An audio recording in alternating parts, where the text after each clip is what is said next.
Ya debería avisarnos en cualquier momento. Sí, ya estamos. Eh, Te contaba que estuve viendo ayer la entrevista que le hicieron a Joe Biden junto con Kamala Harris, refiriéndose específicamente, el pedacito que estaba viendo al final, al hecho de que una vez más Trump, con sus típicas maneras de expresarse, se había referido a Kamala Harris como una nasty woman, ¿no? Que acá le podríamos llamar como una mujer despreciable, que fue la misma expresión que él usó para hablar de Hillary Clinton, ¿no? Y, Y a y varias notaba mujeres, que, no, y a varias, no solamente Hillary. sí, sí, Hay sí, una larga lista de nasty women, sí, según Trump. cualquier mujer que le resulte de alguna manera amenazante, ¿no? Así es. Y, pero me quedé pensando en algo que me llamó la atención porque Biden y Kamala Harris salían como muy como ofendidos y ofuscados con la expresión que es agresiva y es verdad que es degradante, pero lo que me llamaba la atención es que Kamala Harris en los primeros debates, ¿no? De la primaria, eh, se refirió a Joe Biden como un racista, ¿no? Y fue bastante agresiva también para señalarlo. Y me hizo pensar en que desde hace un tiempo yo siento que muchas veces los demócratas están debatiéndose entre ser así, pelear frontalmente o adoptar algunas de las posiciones o actitudes que Trump tiene o que de alguna manera ya el Partido Republicano también ha adoptado, ¿no? O ponerse siempre como un poco moralmente por encima, como decía Hillary, eso de when they go low, we go high, ¿no? Y entonces se hace Ese un fue poco Michelle Obama. Michelle Obama, ¿no? Pero Hillary lo repitió, Sí. también me acuerdo en la convención demócrata, y siento que de alguna forma, tal vez viniendo de alguien como Michelle Obama, que tiene otro lugar moralmente en el imaginario, puede calar un poco mejor, pero de personajes que sí están metidos en la política del día a día y que tienen cosas que se les pueden echar en cara, como que siento que deja a los demócratas a veces con un discurso un poco inconsistente. No sé cómo lo ves tú, como si no tuviesen una estrategia muy clara. Sí, bueno, hay varios elementos ahí.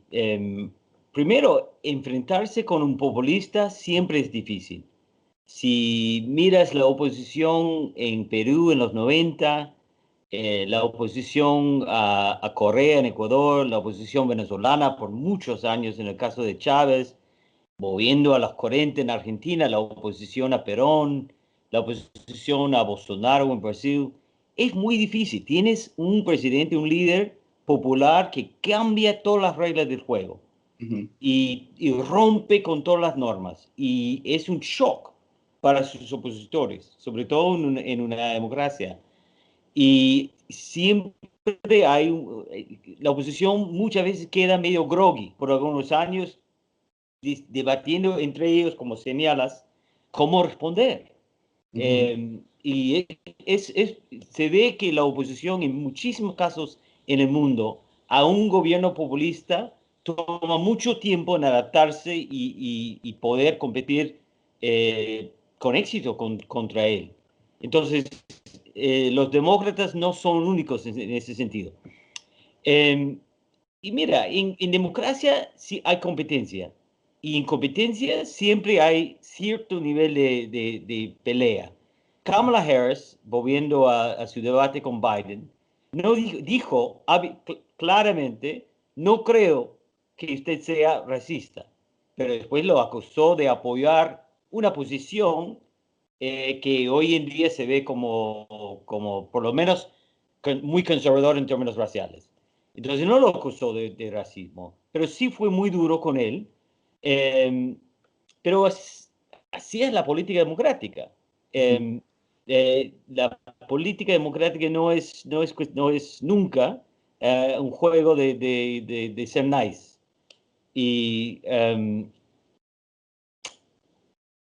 y sí, bueno, creo que seleccionaron a Harris porque ella sabe pelear políticamente. Ahora, en términos de ese debate, ¿cómo enfrentarse con Trump? Es Ujú. cierto que ha habido mucho debate, pero con Biden han seleccionado a alguien que takes the high road más que the low road. No va a combatir Trump con una estrategia trumpista. Va a ser el adulto, el que pasa por encima de los conflictos personales y pequeños, y que es un tipo, un estadista más maduro, con la expectativa que gran parte del electorado está harto de las payasadas de Trump, y que cree que necesitamos un adulto, ¿no? Alguien que puede gobernar el país, que obviamente Trump no puede. Claro, y yo siento que, digamos, estamos en un momento en donde, porque, a ver, nos incluyo porque por más que sea la elección de Estados Unidos, pues siempre tiene una influencia en el resto del mundo bastante grande, ¿no? Y en todo caso, además, miramos mucho, con mucha atención, qué es lo que ocurre. Y yo siento que, claro, que de alguna manera, en el momento en el que Trump emergió, tenía esta apariencia disruptiva y violenta, incluso, y tal vez para personas que no entendían bien qué cambio querían, pero sentían que necesitaban un cambio, o por lo menos alguien que represente su protesta y patee el tablero. Trump logró encarnar eso, y ahora daría la sensación de que trajo tal nivel de inestabilidad que habría que regresar un poco a medios un poco más convencionales y calmar un poco la situación, ¿no? Eso es un poco lo que yo siento, que incluso quienes están a su favor no podrán negar que el nivel de exacerbación al que Trump ha llevado la situación política es muy extremo. Entonces, siento, claro, querrán volver tal vez un poco a lo normal, pero me hace pensar en lo difícil que es motivar al electorado norteamericano, porque cuando no han habido propuestas así de radicales, puede ser que la intención esté, pero luego pasar a la acción y realmente salir y votar parece ser el escollo más grande, ¿no? O sea, incluso cuando Obama se reeligió, y ya, o sea, porque cuando ganó la primera elección tuvo una cantidad brutal de votos, ¿no? Y cuando ganó la reelección ya era un promedio parecido al que han tenido otros candidatos demócratas, ¿no? Un poco mayor, pero digamos por ahí. Y entonces me hace pensar en si la batalla está realmente en el cambio que se quiere, o en hacer que la gente conecte con la situación y se mueva, porque este sistema electoral que tienen en Estados Unidos parece que favoreciera un poco a esa desidia, ¿no? ¿Favorece a qué? A la dejadez que tiene un poco el elector, que muchos dicen, o sea, creo que, por ejemplo, cuando Obama se religió, había mucha gente o sea, que seguro quería que él se relija, pero que tampoco votó porque pensó que ya era como fijo, que iba a ganar de todas maneras. Y sí, ganó, pero tampoco ganó por tanto. Bueno, eso pasó también en 2016, Mm, con resultados trágicos. Mucha gente creía que Hillary iba a ganar seguro, y no votó, y no ganó. claro. Eh, Mira, sí, Estados Unidos históricamente ha tenido niveles de participación electoral bastante bajas, comparado con otras democracias ricas en el mundo. Eso tiene que ver con varias cosas, pero uno es simplemente el sistema electoral. Un sistema que en inglés es plurality, Ujú, em, es está asociado casi en todo el mundo con niveles más bajos de participación. Además, nosotros votamos un martes, no el domingo, y no es como en Perú obligatorio votar. ujú, Si fuera obligatorio y tuviéramos que pagar una multa si no votáramos, el nivel de participación sería más alto. Entonces, históricamente normalmente 50 y algo por ciento de la población vota. Está subiendo en los últimos años. Con la polarización, la tasa está subiendo, y por los esfuerzos del gobierno y del Partido Republicano para restringir el voto, para hacerlo más difícil votar. Si no fueran por esas cosas, yo creo que la tasa de participación sería en los 60 este año, que tampoco es altísimo, pero para Estados Unidos es muy alto. Sería quizás 64, 65%. Pero tenemos un montón de problemas específicos este año que por la pandemia, por la falta de preparación, por el caos que el gobierno está intentando combatir el voto por correo, que es la solución obvia cuando hay pandemia. La cosa se ha vuelto muy caótica. Por esa razón, y no tanto por falta de voluntad, el nivel de participación podría ser más bajo. Pero este año, como todo el mundo tiene opinión sobre Trump, no hay 40 y pico por ciento de los gringos lo aman y van a ir a votar por él. Y el 50 y pico por ciento de la población realmente odia a Trump y muchos de ellos van a votar. Entonces creo que este año veremos bueno, debe haber un incremento. Bueno, hace más o menos un mes, ¿no? O un poquito menos, Joe Biden tenía casi una ventaja de 12 puntos sobre Trump, y, ¿no? En encuestas. Y ahora se ha 9 y cortado, 10. El promedio era 9 y 10, ahora es 8. y ahora es 8, ¿no? Y parece que estuviera, no sé, y yo hasta hace unos meses lo veía un poco más seguro, igual como decíamos, a Hillary también, pero digamos en las encuestas la gente sí se manifiesta, ¿no? Ahí el absentismo no cuenta, ¿no? O sea, si digamos ya esos son manifestaciones directas. Entonces, eh, o sea, más allá de que Trump despierte muchas pasiones en la gente que lo quiere, que lo admira o qué sé yo, que deposita sus frustraciones en él, eh, ¿por qué crees que al Partido Demócrata en estas últimas elecciones le está costando tanto conectar con la gente? O sea, Obama creo que fue un caso muy especial, que creo que es incluso comparable al de Trump desde otra perspectiva, ¿no? También era un fenómeno casi pop, digamos, ¿no? No solamente por ser un buen candidato, sino porque, o sea, la gente a veces le atribuye a Trump como ser el primero de estos presidentes de reality, y Obama también tenía un poco de eso, ¿no? Porque era un tipo particularmente histriónico, además de ser el primer afroamericano en poder llegar a ser presidente, es un tipo que tiene un manejo de la escena muy bueno, se comunica muy bien, es fuerte en algunas de sus posiciones. Yo diría que es un buen político, no es un político de reality. Él es un político, simplemente tiene un montón de talento.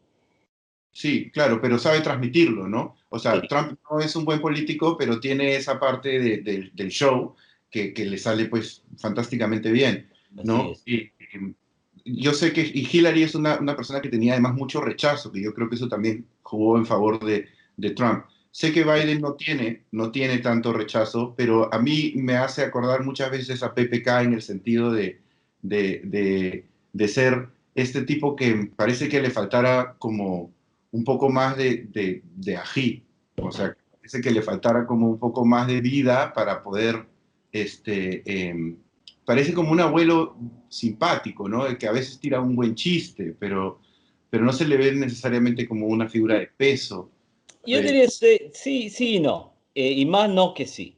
Es viejo. Yo no voté por él en las primarias porque considero que es demasiado viejo para mis gustos. Ujú. Eh, y en ese sentido, y no tiene la rapidez que tenía hace 20 años. En ese sentido, se parece a PPK. Pero Ajá. PPK es uno de los peores políticos que he visto en mi santa vida. Sí, claro. En mi vida. Y nunca aprendió a hacer política. Y así le fue. Biden Ajá. es un buen político. Puede ser viejo, no tiene la carisma que tiene Obama o que tuvo Bill Clinton, pero Ujú. es un político de toda la vida que tiene un buen olfato político y que cae bien con la gente. O sea, no da el mejor discurso del mundo, Ujú. pero en la calle, cuando está con la gente, o en el Congreso, cuando está trabajando con otros políticos, muy a diferencia de PPK, el tipo se lleva bien con la gente, cae bien, y tiene un muy buen olfato y sentido social de la gente. La palabra que se usa mucho es ah, se me sale, se me olvidó, pero perdona, Y lo inglés, si quieres.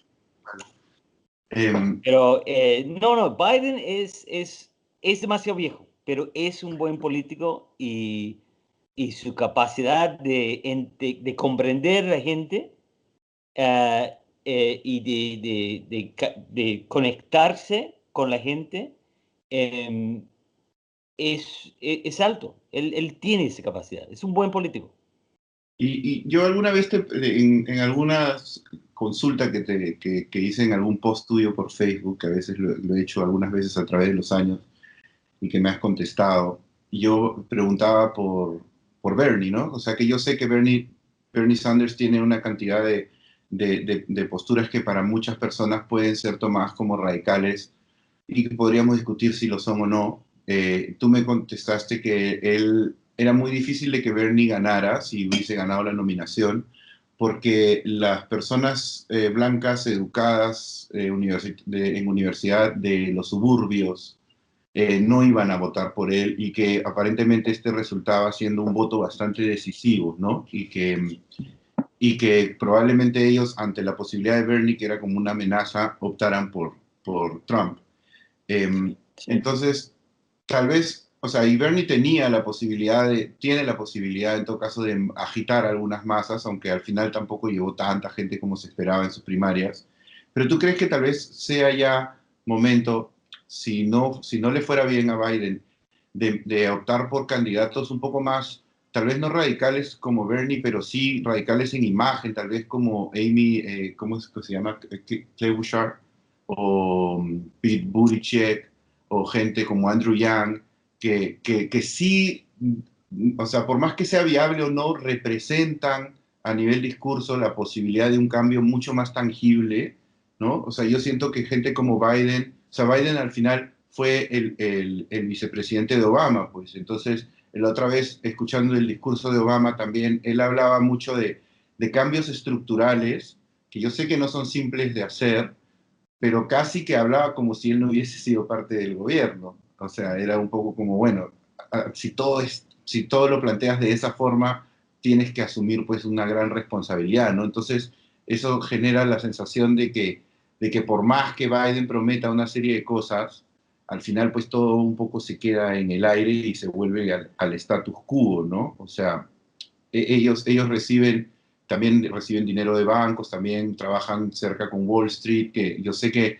no necesariamente es negativo, pero luego asumir discursos de luchar contra la desigualdad y no favorecer al 1%, cuando Obama hizo el rescate que hizo también en la crisis, ¿no?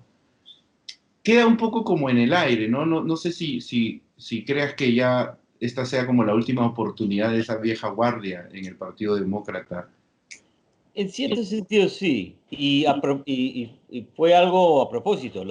El electorado demócrata, a final de cuentas, puso como su prioridad número uno y número dos y número tres, ganarle a Trump a todo costo.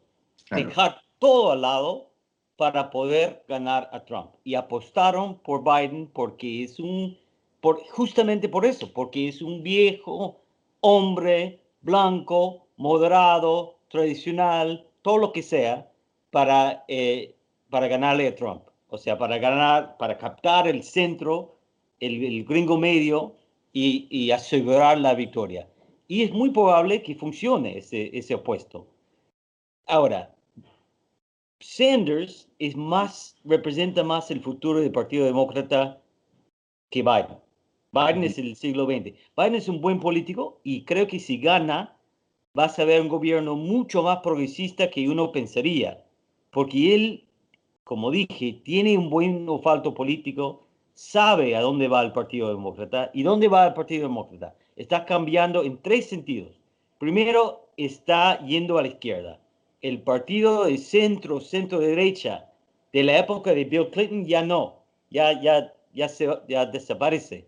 Es un partido que está moviendo a la izquierda en términos de, sobre todo, combatir la desigualdad, que es algo que el Partido Demócrata dejó al lado. El tema de desigualdad lo dejamos al lado por una generación, Ujú. pero está de nuevo en la agenda. Segundo, el Partido Demócrata está poniendo mucho menos blanco. Es un partido muy diverso, un partido donde gente latino, asiático, negro, mujeres, homosexuales, es un partido muy heterogéneo y creo que y por eso Biden tuvo que, no hay modo de seleccionar un hombre blanco como su vice, ¿no? Tenía que ser alguien que representaba más el partido. Ahí va el partido también. Y tercero, el partido está poniendo más joven, o sea, no vamos a ver más candidatos que tienen 80 años. El próximo será la edad de Kamala Harris, o quizás, como mencionaste, gente aún más joven como Buttigieg y en algún momento la Alexandria Ocasio-Cortez. Tenemos una nueva generación menos blanco, menos viejo y menos moderado que está al punto de surgir. Es gente mucho más cercano a Sanders que a Biden. Pero ellos cerraron filas este año detrás de la ala moderada para poder ganarle a Trump, porque decidieron, como dijo Sanders en la convención, que lo más importante es defender la democracia. Y si Trump gana de nuevo, nuestra democracia se va a la mierda. Esa es una pregunta que te iba a hacer también. O sea, ¿tú crees? Yo sé que tú lo explicas también, he visto algunos de los lectures que haces sobre tu libro de cómo lo traduces, How ¿Cómo Democracy, muere la democracia? cómo ¿Cómo mueren mueren las las dem- democracias? que los demagogos, ¿no? Como Trump, ponen a prueba, digamos, estas democracias y las erosionan, ¿no? Un poco desde adentro. Que es interesante, ¿no? Porque yo sentía un poco que algo de lo que también ha logrado que Trump llegue al poder es esa conjunción del sistema democrático con la democratización de la información, de alguna forma. Yo sé que esa democratización de la información y las redes sociales, Internet, tiene consecuencias negativas, como esta particularmente, pero, o sea, y también el hecho de que es más fácil confundir y esparcir fake news, ¿no? Que termina siendo el término que él acuñó, pero que en realidad se aplica más para combatirlo a él mismo, creo, ¿no? Y, o sea, es al final la democracia desde adentro la que se está carcomiendo, o sea, al tener a todo el mundo mirando la pelea, te arriesgas a que mucha gente entienda cualquier cosa de lo que está pasando y terminen yéndose hacia un demagogo. O sea, es una trampa de la misma democracia, pienso a veces. Y mi pregunta iba más a, ¿tú crees que si él llega a salir, esto sea solamente un exabrupto temporal en la historia de la democracia norteamericana o haya hecho ya un daño que nos vaya a acompañar por las siguientes generaciones? O sea, ¿crees que lo ocurrido es aún reversible o ya hemos pasado a un nivel...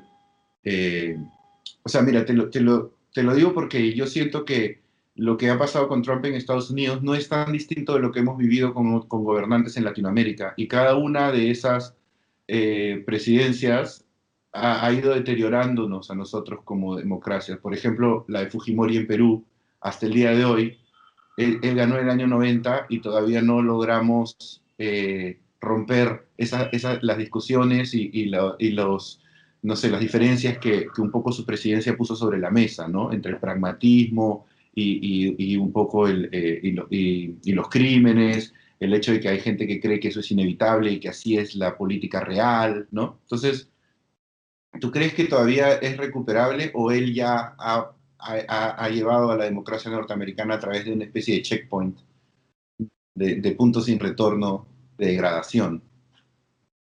Bueno, un pequeño punto, no en desacuerdo, pero un toque sobre el caso de Perú. Ajá.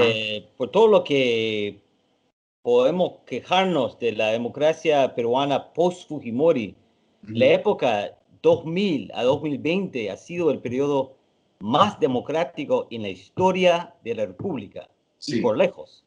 Así Sí, que por todos los problemas, la época post-Fujimori ha sido una democracia real y por la primera vez en la República mínimamente estable. ujú. Eh, En Estados Unidos creo que está aún por verse. Es recuperable, pero no hay garantía y no va a ser fácil. El problema no es simplemente Trump, no es el caso que fue un accidente, que Hillary ganó el voto popular y por X razones Trump por casualidad ganó y todo vuelve a la normalidad cuando se pierde este año. No, estamos sufriendo varias crisis, pero uno, y el más directo, es una polarización sociopolítico muy fuerte, muy fuerte, entre la coalición trumpista, que es básicamente blancos cristianos, sobre todo no urbanos y no con altos niveles de educación, y una coalición más cosmopolita, eh, lo que hay un periodista aquí que lo llama la coalición de transformación, que es súper heterogénea, gente urbana, gente con altos niveles de educación, blancos urbanos con educación, no religiosos y una colección de minorías muy fuertes. Esa coalición está transformando, está creciendo, está transformando el país. Ya no somos un país de blancos cristianos y jamás podremos hacerlo, pero los blancos cristianos no son cualquier grupo. Los blancos cristianos fundaron el país y dominaron el país por 200 años. Claro. Dominaron la economía, la política, lo social, lo cultural, todos los presidentes, todos los senadores, todos los gobernadores, todos los jueces de la Corte Suprema, todos los periodistas en la tele, todas las estrellas del cine, todos por 200 años, blancos y cristianos. Y ahora estamos cambiando. Y para mucha gente, para los que votan por Trump y los que siguen votando por Trump, él representa una defensa contra ese cambio. Pero estos cambios, el hecho de que ya tenemos presidentes negros, tenemos mujeres en la Corte Suprema, tenemos homosexuales en la tele, normal. Hay un cambio demográfico, social, cultural gigantesca en este país. Y el grupo básicamente, que ha perdido su mayoría y además está perdiendo su estatus social. Eso es una amenaza muy grande. Hay muchos republicanos, muchos votantes trumpistas que sienten que el país en que crecieron se le está robando. Están perdiendo su país. Y por eso no es simplemente que se levantan a la mañana y votan por Trump. Están defendiendo su identidad. Están defendiendo su nación o su concepción de la nación. Entonces hay un enfrentamiento sociopolítico hoy en Estados Unidos que muy fuerte, casi una guerra civil. Claro. Hay encuestas que muestran que una sólida mayoría de los demócratas y los republicanos tienen miedo del otro partido. Piensan que los miembros del otro partido están destruyendo el país. Es una polarización muy fuerte y eso no se acaba si gana Biden. Sigue. Y por eso la derrota de Trump es el paso principal y necesario para recuperar la democracia, pero solamente el primer paso y no garantiza nada. Simplemente garantiza que un payaso se va del poder, pero no va a solucionar los problemas que enfrenta Estados Unidos. Es necesario, pero no es suficiente. Claro. No, además yo me imagino que si Trump pierde, o hablando de manera optimista, cuando Trump pierda, e incluso si no pierde, cuando termine su siguiente gobierno, yo me imagino, o sea, si ganara, que el daño o sea, que esta erosión no solamente, ya tal vez no sería a nivel del país, pero al nivel del Partido Republicano sí, ¿no? Porque ¿qué clase de candidato va a presentar el Partido Republicano la próxima vez que quiera ganar una presidencia? O sea, yo me imagino que cada candidato de aquí en adelante que quiera ganar un poco va a tener que emular a Trump, ¿no? Y eso no va a ser, no va a ser fácil. Y pienso también en si tal vez ya eso empiece a abrir las puertas a salir del bipartidismo. No sé si es que eso es una posibilidad. O sea, yo he visto que en España, por ejemplo, hace unos años hubo también todo este discurso de romper con la dinámica de los dos partidos dominantes y al final lo que ha resultado es tener como a dos hijitos de los principales partidos que terminan juntándose al partido padre para poder seguir gobernando. Es un poco lo mismo, ¿no? Es más, les ha dado hasta un mayor desorden.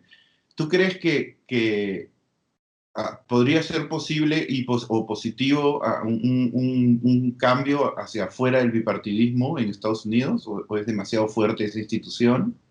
Mira, siempre es posible. Y sin duda estamos atravesando un cambio muy fuerte en los partidos. Los dos partidos se están transformando mucho. No por la primera vez, pero es un periodo de transformación muy seria.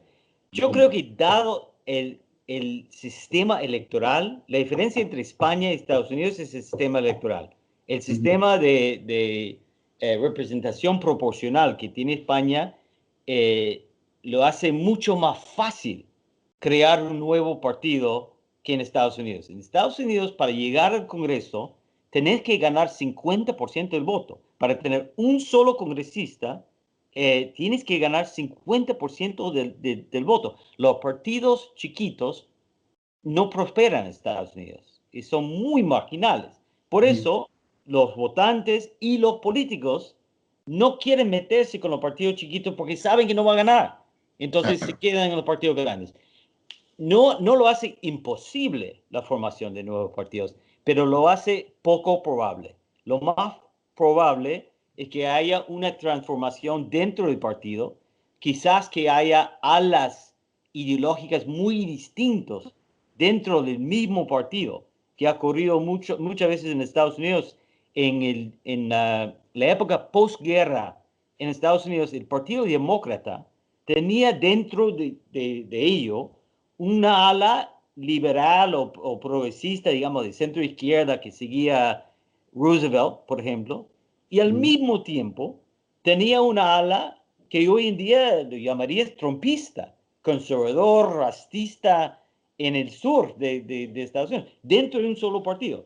Entonces, sobre todo gracias al sistema electoral, lo más probable es que los dos partidos siguen intactos, que quizás cambian, quizás hay peleas muy fuertes dentro de ellos, pero que no haya nuevos partidos. Siempre es posible, pero no creo que sea muy probable. Tal vez sea la oportunidad de que regresen algunos republicanos un poco más sensatos, como fue Mitt Romney, por ejemplo, que ahora ha tomado como, incluso George Bush, ¿no? O sea, el segundo George Bush ha tomado un poco esa imagen. Yo sé que él no puede volver, pero digo, que han dado esa imagen un poco de lo que era el Partido Republicano cuando todavía era relativamente racional. Aunque yo recuerdo, aunque era más chico, que George Bush a nivel internacional tenía la imagen prácticamente de un criminal de guerra. Eh, pero ahora se le ve como un abuelo cariñoso, ¿no? Como el recuerdo de un pasado menos extremo. Sí, Tal vez, ahora cuando era universitario, Ronald Reagan era presidente y era el más facho del mundo, ahora es visto como centrista. sí, es Siempre cierto. se puede poner peor. Sí, eso es verdad. Eso es algo que también siempre me repite mi terapeuta acá en el Perú, mi psicólogo siempre me dice, recuerda que en el Perú no hay fondo. Es como que caemos al fondo con un taladro para ir más abajo. Aquí también. Sí, sí, sí, es cierto. Entonces que cuando pasa allá es más peligroso, porque cuando pasa allá, yo digo, cuando pasa en Estados Unidos es como cuando tus padres lo hacen. O sea, yo sí, yo tengo esa sensación. Yo sé que no es que Estados Unidos sea el papá del mundo, pero muchas veces es como el último recodo en donde apelamos a que la democracia subsista. Yo tuve esa impresión hace un par de años cuando estuve en Washington y me fui a caminar por el National Mall y veía todas las frases de Martin Luther King y veía el monumento de Lincoln y cómo todo eso estaba puesto y sentía claro, aquí en Estados Unidos estos valores que en teoría sostienen el país están están claros, puestos, y por más que muchas veces no se cumplan, tienes a qué como referirte, ¿no? O sea, y por más que ahora se hayan degradado, pero pienso también que tal vez algunos de esos valores más profundos terminen siendo un obstáculo para algunos cambios, ¿no? Porque yo también creo que si es que todos votaran, si el voto fuese obligatorio en Estados Unidos, es probable bueno, no quiero decir que los demócratas ganaran siempre como que eso fuese necesariamente positivo, pero, pero tal vez sería más justa la elección, ¿no?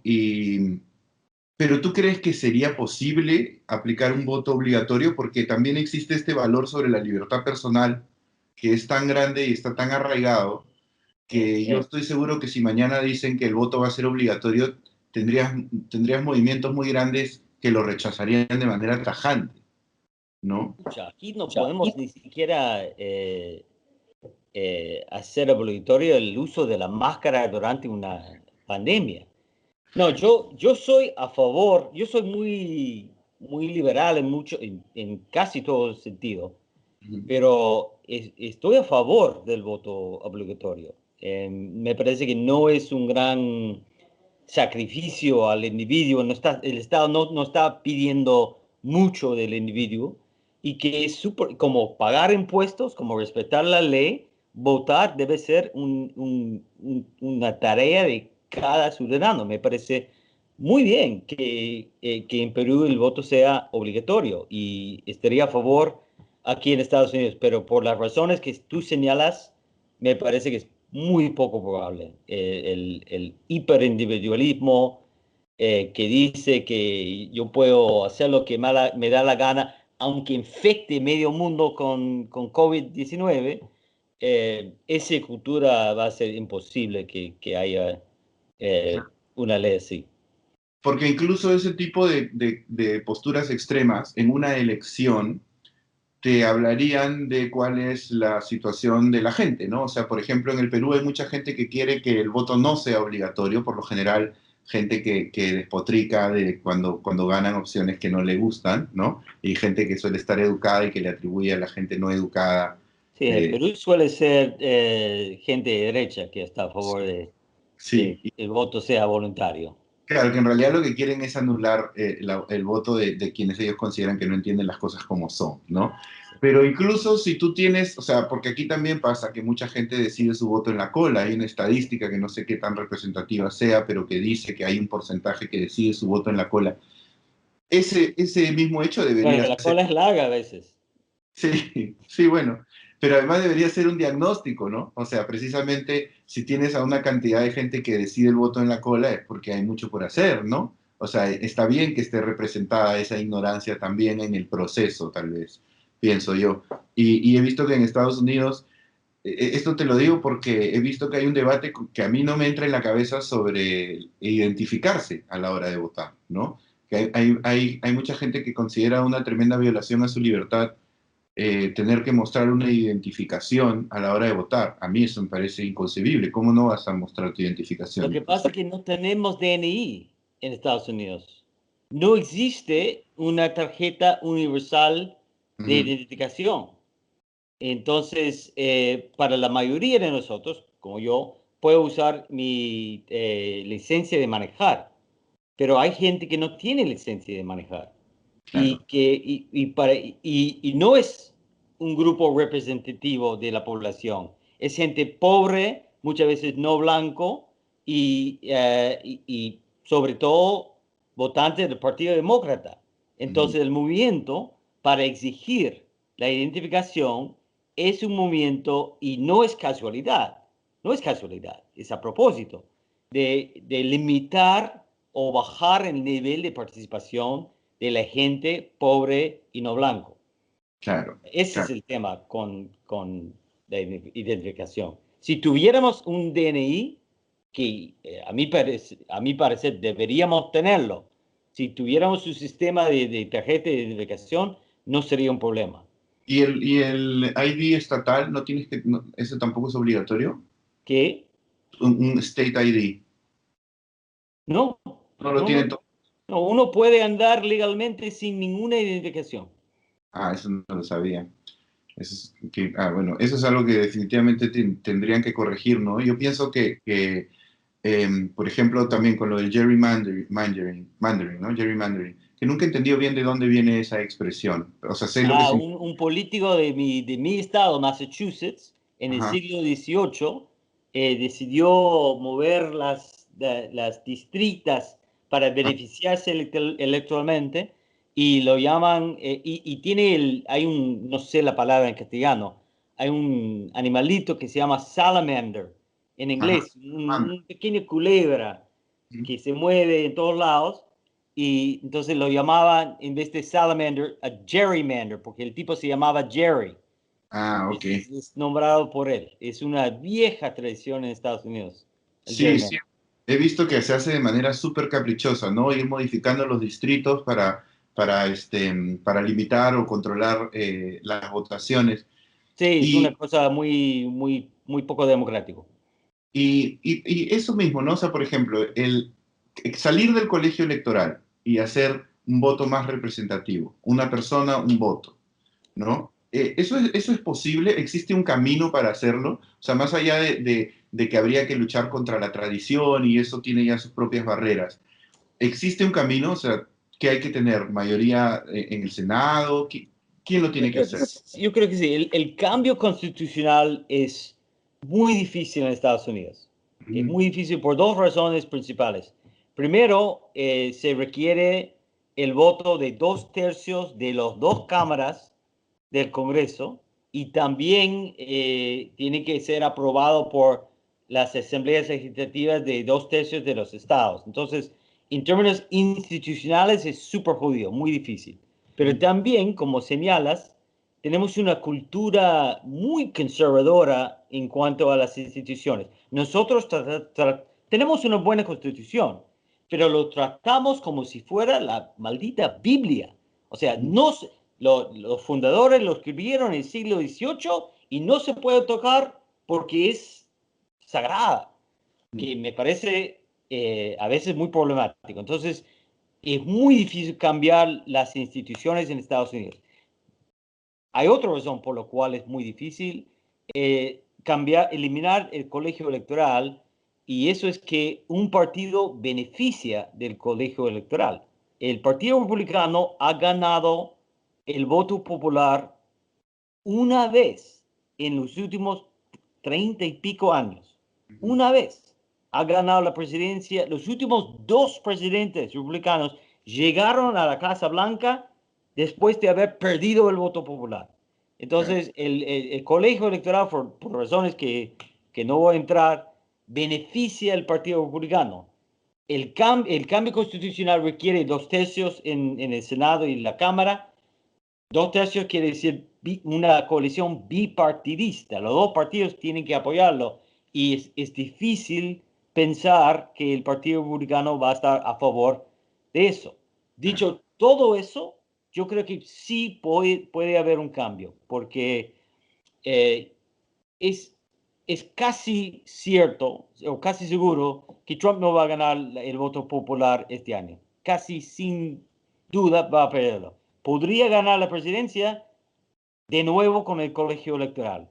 Si esto ocurre, si por la tercera vez en 20 años el que pierde el voto popular gana la presidencia, va a tener un efecto, eh, va a ser un golpe súper duro a la legitimidad del proceso democrático en Estados Unidos.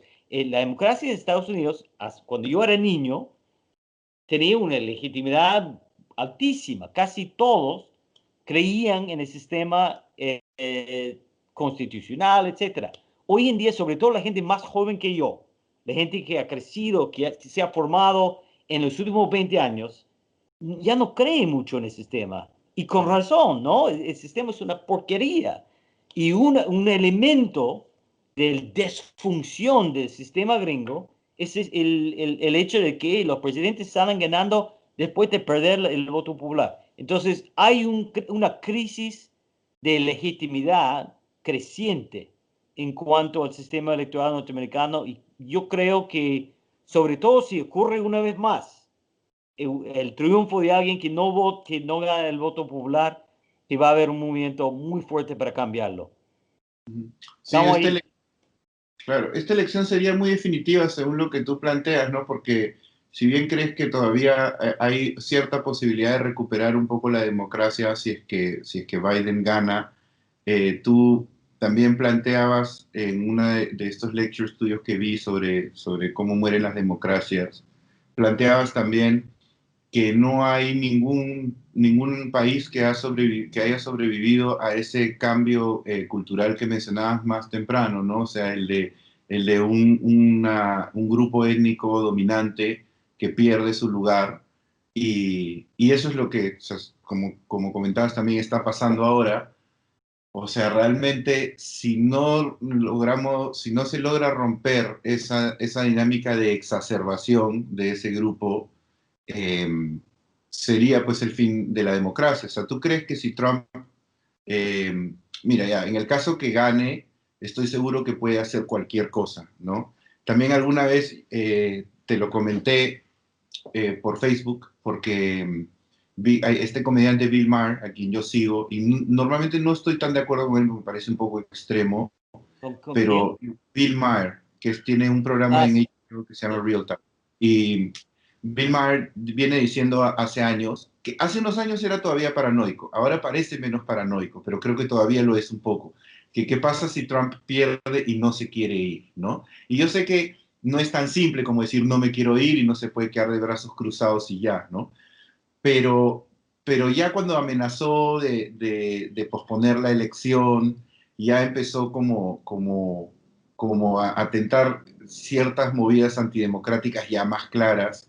Yo estoy seguro que debe haber gente a su alrededor que lo apoyaría, ¿no? O sea, si ese fuese el escenario puntualmente, ¿tú crees o sea, qué pasaría ahí? O sea, ¿entraría el ejército y lo sacaría? ¿Me No entiendes? sabemos. No tenemos un claro mecanismo institucional. Nunca ha pasado, no tenemos presidente, no sabemos qué va a pasar. Mira, hay escenarios, hay distintos escenarios. Yo creo que si Biden gana claramente y Trump se porta de una manera como un infante y se niega a ir, pero está claro que Biden ganó, eh, no sé cómo sería el mecanismo, pero una gran parte del Partido Republicano terminaría diciendo, bueno, ya. Lo abandonaría. Pero un escenario más peligroso que a mí me está quitando el sueño, si la elección eh, es más o menos un empate, si la cosa la diferencia se chica un poco, que es muy posible, eh, y, y hay en algunos estados que son muy peleados, estados como Florida, estados como Carolina del Norte, Wisconsin, quizás Pennsylvania, y son muy peleados. Y tiene que haber un recuento o hay una disputa sobre el voto de correo. Nuestro sistema electoral es eh, es muy antiguo, ¿no? Es del siglo XIX. No tenemos un sistema de administración electoral moderna que puede manejar crisis. Entonces, es muy posible, si es una elección peleada, muy peleada en algunos estados, uno, dos, tres estados, y tenemos una crisis un poco como Florida en 2000, donde Ujú. hubo una disputa sobre los procedimientos del recuento. Muy posible que ocurra eso. Ahí Gore perdió y dijo, ok, Trump no va a hacer eso. No, claro. Trump va a poner el grito hacia el cielo y va a insistir que la elección fue robado. Y ahí creo que si hay una disputa, si hay realmente una confusión y no está muy claro quién ganó, el Partido Republicano probablemente va a apoyar a Trump. Y ahí puede haber una disputa muy fuerte. Claro. Eh, lo, lo, los últimos 3 años y medio han sido peores que nosotros esperamos cuando escribimos cómo mueren las democracias. Y la gran diferencia ha sido que nosotros cuando escribimos el libro en 2017, pensábamos que una ala del Partido Republicano, la ala más moderada, pondría cierto límite a Trump, que él encontraría ciertas barreras dentro de su propio partido. Y eso desapareció. El Partido Republicano se ha trumpizado casi por completo. Y ahora se ve que es casi como el Partido Fujimorista en la época de Fujimori. Van a apoyar cualquier payasada que hace Trump. Claro. Exagera un poco, pero no mucho. Y entonces una elección muy peleada, una disputa sobre el recuento y Trump negándose a aceptar los resultados, eso puede puede terminar una crisis constitucional muy fuerte. Y la variable más importante es el comportamiento, la reacción del Partido Republicano. Si los líderes republicanos dicen ya para Trump, ya basta, estamos bien. Si el partido cierre filas detrás de Trump, estamos jodidos. Claro. ¿Y existe algún riesgo para Trump o sea, supongo que hay cosas que pueden salir después, pero actualmente, porque yo también pienso, mira, ¿qué pasa si él pierde? Y puede ser hasta un alivio para él, porque él puede salir y dice, esto es rigged, todo esto está arreglado en mi contra, como decía cuando pensaba que iba a perder la primera, y podría como atribuírselo a eso. Ya se peleó un poco con Fox News, podría terminar convirtiéndose una vez más simplemente en una voz opositora y podría terminar siendo mucho más rentable para él. Como decían, me acuerdo, un rumor que antes de la primera elección, que decía que si él perdía la elección iba a lanzar un Trump News Network, ¿no? Sí. Una cadena de noticias para... Qué rico. Ahora tal vez podría ser hasta más rentable todavía, ¿no? O sea, porque pues, te puedes mantener con el discurso de que me sacaron del poder, ¿no? Y te vuelves una especie de héroe popular y ahí hace lo que más le importa a él, que es ganar dinero. Pero lo que pienso es, ¿existe algún riesgo penal para él en el sentido de él saliendo ahora podría estar en riesgo de tener algún tipo de acusación que lo lleve a la cárcel o algo? Yo sé que en Estados Unidos eso pasa bastante menos que aquí, pero o sea, con todo lo de Rusia, lo de Ucrania, que al final se desinfló, ¿eso puede volver? O sea, eh, puede volver como tema, como para que él realmente tenga miedo de dejar la presidencia, como suele pasar con los presidentes latinoamericanos, que cuando se van saben que no se pueden ir porque se van a la cárcel. Sí, es un riesgo. Hay dos cosas. Primero, la justicia norteamericana es mucho más independiente que la justicia peruana, o boliviana o ecuatoriana. Muchas veces los expresidentes que están en exilio o están en la cárcel, muchas veces fueron corruptos, pero muchas veces hay un elemento político también detrás. Claro. Hay una politización de las investigaciones judiciales de los expresidentes. En Estados Unidos sería más por el camino judicial, con una excepción. El presidente tiene poder de hacer un pardon, ¿cuál es la palabra en español? Sí, De perdonar el- el expresidente. Y creo que va a haber un debate súper fuerte en el Partido Demócrata si gana, porque tenemos una larga tradición en Estados Unidos de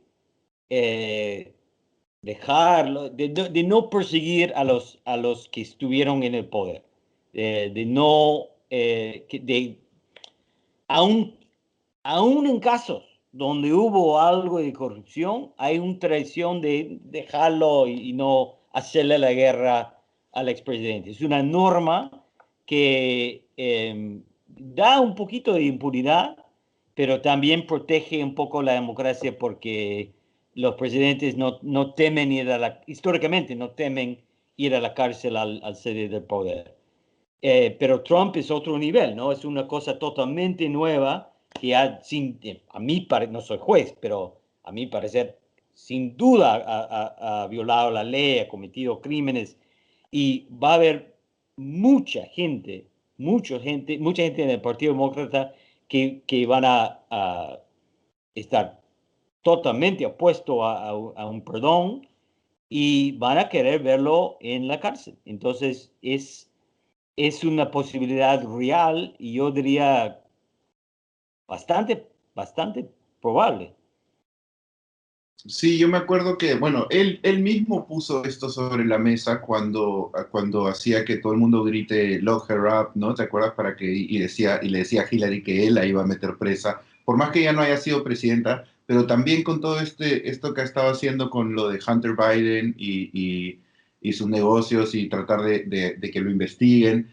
Yo sé que Joe Biden probablemente quede más tranquilo simplemente dejándolo, ¿no? Pero como tú dices, haya más gente que se mueva hacia eso, lo veremos. No sé, la verdad es que sería un final ya para los altísimos niveles de dramatismo que ha tenido esta historia, verlo en un proceso judicial sería como un cierre Hay, perfecto, ¿no? hay muchos demócratas, muchos que quieren verlo en la cárcel.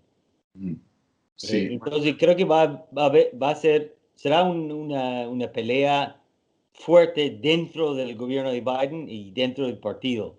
Ujú. Veremos qué pasa. Y quería preguntarte también un poco estuve pensando un poco sobre la relación Estados Unidos y Venezuela. Es una duda que tenía desde hace unos días. Pensando porque me lo preguntó justo una persona, cualquier manifestación de Estados Unidos con respecto a la situación de Venezuela actualmente, tiene más efectos que simplemente un posicionamiento. O sea, Estados Unidos podría tener ahora mismo algún tipo de interés, o sea, gana algo o pierde algo si es que interviniera en Venezuela. O sea, porque yo sé que a veces es cuestión de dónde te paras, ¿no? Cuando se habla de Cuba o se habla de Venezuela, para tus propios electores, cómo tú te manifiestas, dice mucho de ti, ¿no? Pero realmente los negocios que han tenido con Venezuela supongo que siguen siendo más o menos los mismos en cuanto a la compra de petróleo, por lo menos hasta Chávez lo eran, ¿no? ¿Existe algún tipo de influencia real en, o sea, en la realidad de ellos con la de ustedes? Muy poco, la verdad. El estado de Florida Ujú, es lo que más gana. O sea, el estado de Florida es un estado muy peleado en términos electorales, muy dividido, 50-50 casi. Y tienes en Florida una- un gran número de cubanoamericanos que son muy antichavistas. ujú. Tienes una cantidad menor de venezolanos. Muchos no son ciudadanos, algunos sí, venezolanos americanos, que también son muy antichavistas. Y si Trump en octubre, digamos, hiciera eh, una invasión de Venezuela para físicamente votar a Maduro, eh, probablemente ayudaría en Florida. Claro, Eh, y creo que lo que ha hecho Trump sabemos que Trump no cree en democracia. Cuando Trump habla de democracia en Venezuela, sabemos muy bien que no le importa un bledo la democracia. Ha sido producto primero de un lobby de un sector del Partido Republicano. El senador Rubio de Florida tiene en sus redes políticos y sociales muchos cubanoamericanos y venezolanoamericanos que están haciendo lobby por una intervención fuerte. Estos llegaron al oído de Trump en 2017 y 2018, y también esa idea de que podría ayudar en Florida, caer bien entre básicamente un grupo de latinos que están en Florida, tumbar a Maduro. Esto es. Entonces, me parece que Trump podría beneficiar un poquito, pero hacer una otra guerra, las guerras norteamericanas no han sido muy populares en los últimos años. O sea, Afganistán no fue popular, Irak fue un desastre, el gringo promedio no va a sacar su bandera y gritar a favor de Trump y salir a la calle y apoyar a Trump si los marinos van a Caracas. Va a ser poco fuera de Florida, no va a ser muy popular. Por eso no creo que lo haga. Pero no, en términos económicos, ya Estados Unidos depende muy poco del petróleo de Venezuela, casi nada. Entonces, la idea que es muy del siglo XX, que Estados Unidos hace su imperialismo porque quiere el petróleo, los minerales, ya estamos en otra época, no es eso. Eso ya es casi como hablar de George Soros y ese tipo de delirios, ¿no? O sea, hablar ya es como un poco un lugar común, digamos, ¿no? Estados Unidos no necesita el Claro, petróleo de Venezuela. no, pues ahora por lo que había venido leyendo con el tema del fracking se ha vuelto casi autosostenible, ¿no? Así es. Sí. Por eso, justamente. Y Entonces, por eso no creo que cualquier gobierno de Estados Unidos cobi- va a presionar contra el gobierno de Maduro, podría conspirar contra él. La CIA, sin duda, está intentando fomentar un golpe de Estado, pero mandar tropas norteamericanas, ningún gobierno norteamericano, creo, va a querer pagar el costo de eso. No vale la pena. Como dices tú, no gana mucho. claro. Y mira, quería preguntarte una cosa más sobre cuando invitaste a Keiko a Harvard hace unos años. Y a mí me pareció que fue como un referente interesante hacia el futuro porque mostró, digamos, cómo fue cambiando de estrategia política el fujimorismo a lo largo de ese periodo, ¿no? Desde el punto de partida tal vez que fue esa conferencia en Harvard hasta al final cuando ya terminó, bueno, tal vez mostrando un poco su cara y aliándose con los evangélicos y radicalizándose más hacia el lado conservador en contrapuesta de Kuczynski. Eh, que me da curiosidad saber si en algún momento pensaste realmente que había la posibilidad de que con Keiko Fujimori esa propuesta sí se reformara y pudiera ser una opción política, más que una opción política, una opción lejana a los comportamientos que siempre que le hemos conocido. O sea, ¿pensaste que podía haber habido un gobierno de Keiko Fujimori que hubiera sido algo menos lo corrupto que nosotros esperábamos que fuera? O sea, ¿en algún momento le creíste, digamos? Eh, Mira, no exageremos. Ujú. Jamás esperaba un gobierno liberal, un gobierno sociodemócrata, gobierno progresista, un gobierno con manos totalmente limpios. Eso sería una cojudez. Pero lo único que yo pedía, que yo buscaba, que esperaba, es un gobierno dispuesto a jugar con las reglas básicas de la Claro, democracia. Sería un gobierno conservador, sería un gobierno que a mí no me gusta para nada. Y probablemente, siendo franco, sería un gobierno bastante corrupto, porque la verdad, todos los gobiernos en los últimos años han sido bastante corruptos. Entonces,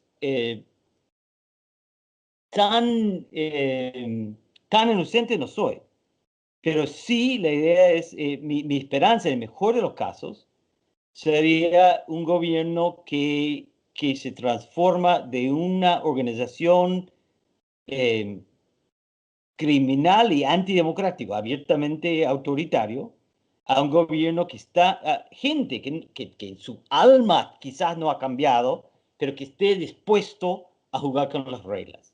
¿Y por qué pensaba que era posible? Porque hay un montón de partidos en el mundo que lo ha hecho.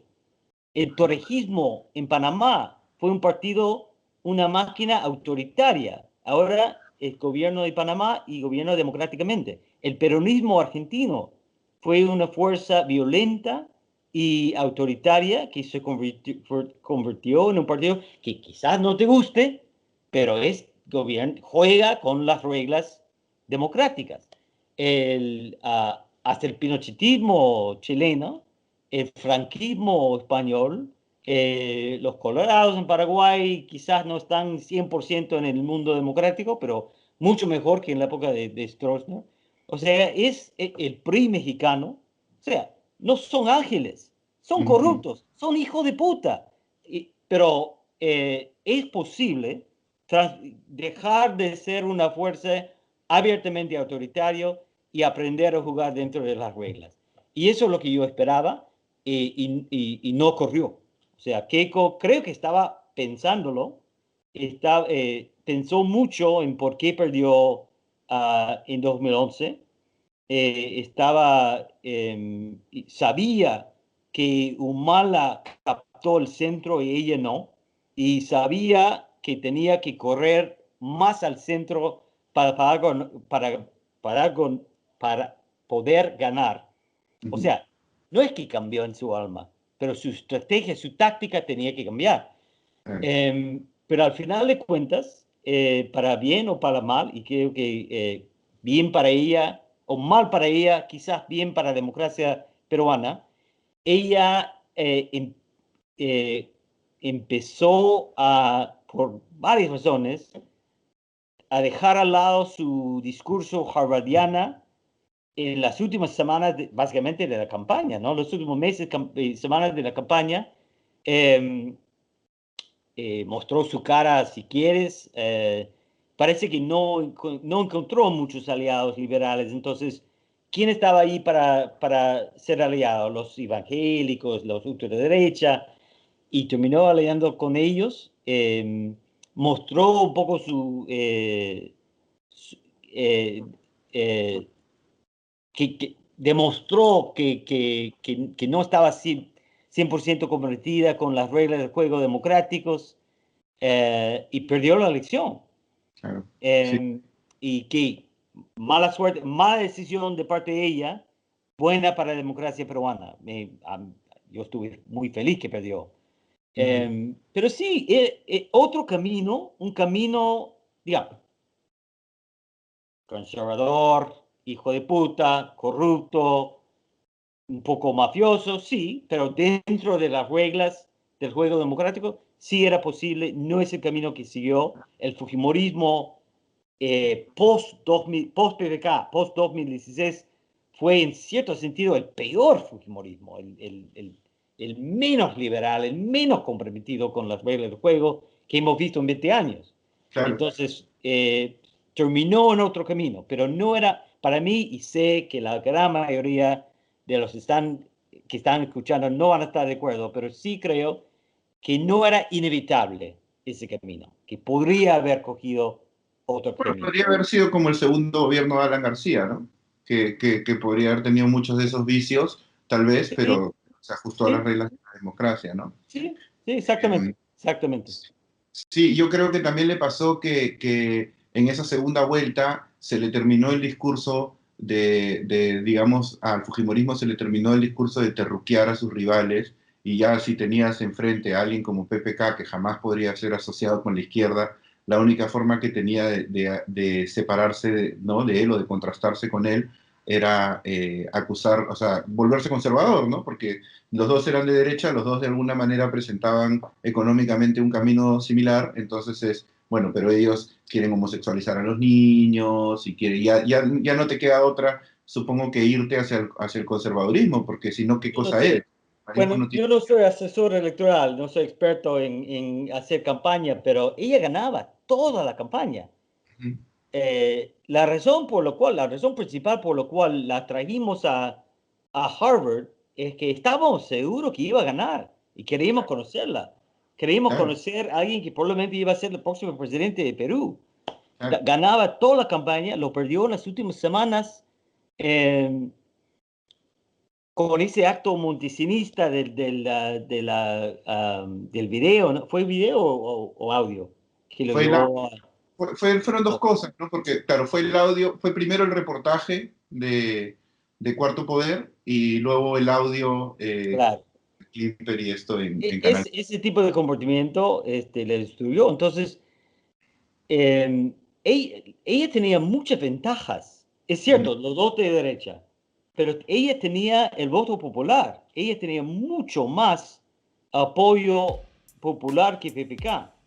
Entonces, no me parece que tenía que correr a una derecha antiliberal y autoritaria. Me alegra que lo haya hecho porque perdió como resultado, pero no tenía que hacerlo. Claro, sí, pues ya ya veremos qué pasa en adelante. Voy a cortar aquí la grabación, Steve.